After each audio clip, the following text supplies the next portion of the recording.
Hello friend, my name is Shrimanand. आज का हमारा टॉपिक है क्लास 9 से change the state of matter. ये क्लास 9 का पहला चैप्टर है, जिस चैप्टर का नाम है मैटर इन और सराउंडिंग। तो ये जो टॉपिक हमारी बच गई थी, अगर ये इससे पहले का टॉपिक नहीं देखे हैं तो हमारे चैनल में जाके इसके पहले का टॉपिक देख सकते हैं। ये आज का हम लोग का जो टॉपिक है change the state of matter. तो आज हम लोग इसके बारे में अच्छे से स्टडी करेंगे। चलिए स्टार्ट करते हैं इसको। अब ध्यान दीजिए, ये क्या है? Solid state. जो वाटर होता है, water can exist in three state. जो वाटर होता है हमारे कितने स्टेट में एग्जिस्ट करता है? वो होता है थ्री स्टेट में एग्जिस्ट करता है। समझ रहा? जो वाटर हमारा होता है थ्री स्टेट में एग्जिस्ट करता है। पहला होता है सॉलिड, फिर लिक्विड और तीसरा होता है हमारा गैस। देखिए सॉलिड के फॉर्म में क्या होता है? जैसे आइस हो गया, क्या हो गया आपका? आइस हो गया। जो बर्फ होता है वो क्या होता है हमारा? वो सॉलिड स्टेट में होता है। ठीक है। तो अगर हम सॉलिड से लिक्विड में जाना है, अगर हमें सॉलिड से लिक्विड स्टेट में जाना है तो हमें क्या करना पड़ेगा? हीटिंग। हीटिंग। अगर हम सॉलिड को क्या करें? हीट करें। अगर हम इसको हीट करना शुरू कर दें तो ये हमारा किसमें चेंज हो जाएगा? लिक्विड में चेंज हो जाएगा। एक बार और समझिए कि अगर हमें सॉलिड से लिक्विड जाना है, सॉलिड स्टेट से लिक्विड स्टेट में जानी है तो हमें क्या करनी पड़ेगी? हीटिंग करना पड़ेगा। जब हम सॉलिड को हीट करते हैं तो हम किस फॉर्म में आ जाते हैं? लिक्विड फॉर्म में आ जाते हैं। तो अब हम जब लिक्विड फॉर्म में आ गए, अगर हमें लिक्विड से गैसियस स्टेट में जानी हो तो हम क्या करेंगे? दोबारा फिर से वही process, same to same heating process. क्या करेंगे? हम लोग इसको हीट करना शुरू कर देंगे। जब लिक्विड हमारे क्या होगा? हीट होगी तो किस फॉर्म में चेंज होना शुरू हो जाएगा? वो होता है गैसियस फॉर्म में, गैसियस स्टेट में चेंज होना शुरू हो जाता है। समझ में आ गया? तो अब देखिए, अगर सॉलिड से लिक्विड और लिक्विड से गैस में जानी है तो हमें क्या, कौन सा प्रोसेस अपनानी पड़ेगी? वो होता है हीटिंग प्रोसेस। समझ में आ गया? चलिए, इसका रिवर्स भी होता है। वो क्या होता है?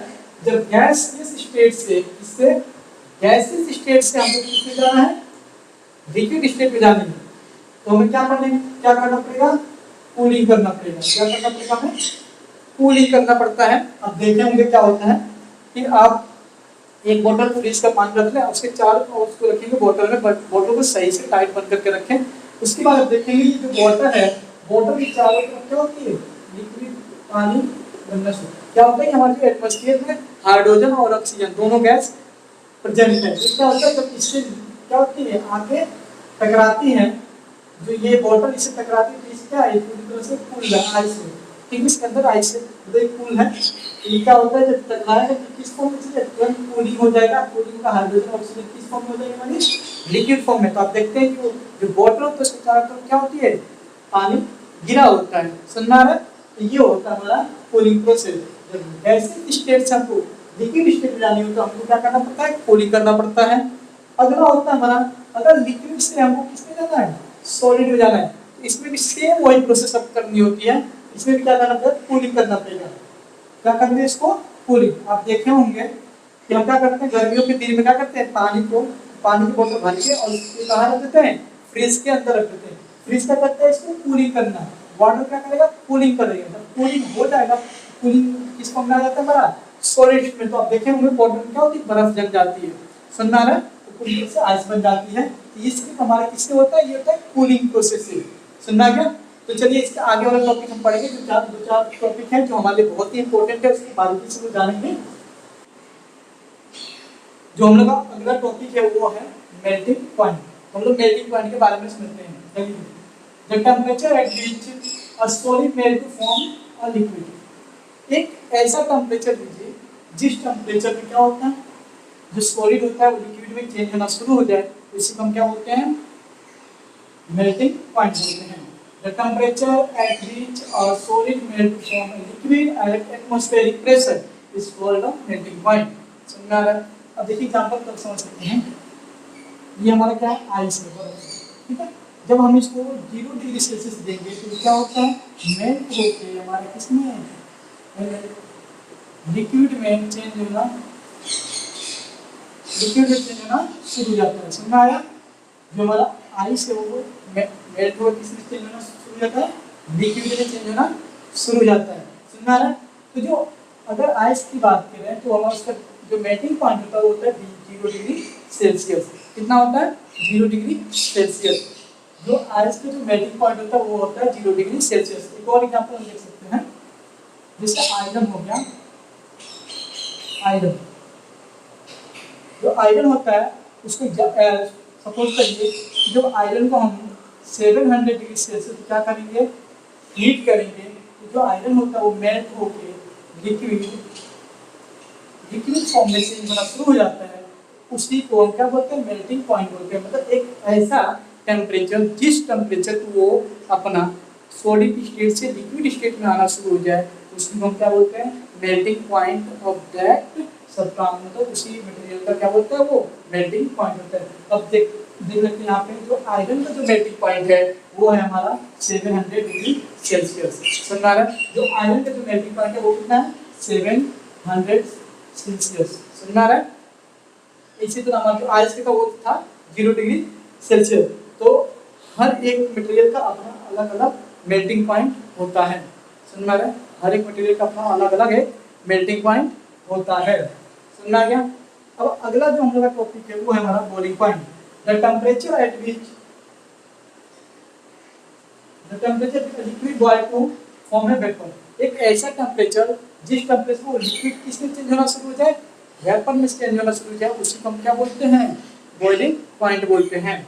अब एग्जांपल के तौर पर आप देख सकते हैं जो वाटर होता है, वाटर में किस फॉर्म होता है? लिक्विड।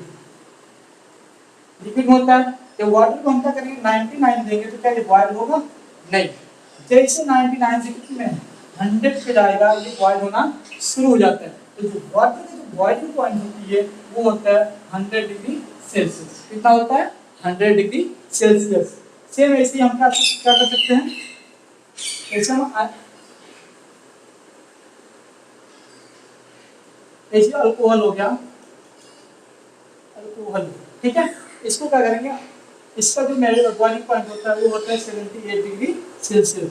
जब ये 77 पे जाएगा तो ये अल्कोहल बॉयल नहीं होगा, और जैसे ही 78 पे आएगा ये बॉयल होना शुरू हो जाएगा। ये लिक्विड से गैसियस फॉर्म में चेंज होना शुरू हो जाएगा। इसी पॉइंट को हम क्या बोलते हैं? Boiling point. तो जो अल्कोहल का जो बॉइलिंग पॉइंट होती है वो होती है 78 डिग्री सेल्सियस। यहाँ भी क्या होता है? हर मटेरियल का अपना अलग अलग क्या होता है? Melting point, sorry boiling point होता है। सुनना क्या? आप देखे होंगे क्लास 9 में देखे होंगे क्या होता है? वाटर और अल्कोहल एक में मिल जाता है, उसको अलग करने के लिए क्या होता है? कंडेंस। इसको हम क्या करेंगे?